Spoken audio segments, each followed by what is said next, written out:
Nagsimula ang kwento na ito nung mahuling nagnanakaw ng loaf of bread yung tatay.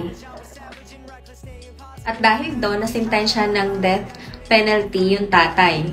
Kailangan siyang mamatay sa gutom. Isang araw, yung anak niyang babae nag-try na dumalaw.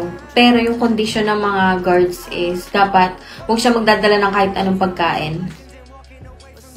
So si Pero, yung anak na babae, at yung tatay niya si Simon,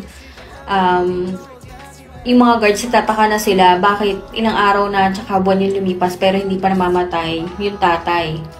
At may isang nagtangka sumilip at nakita niya na pinapa-breastfeed nga ni Pero yung kanyang ama.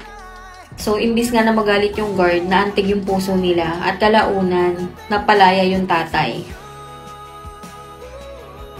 Marami ang na-inspired sa painting na yan at marami nga siya naging version sa other parts ng Europe.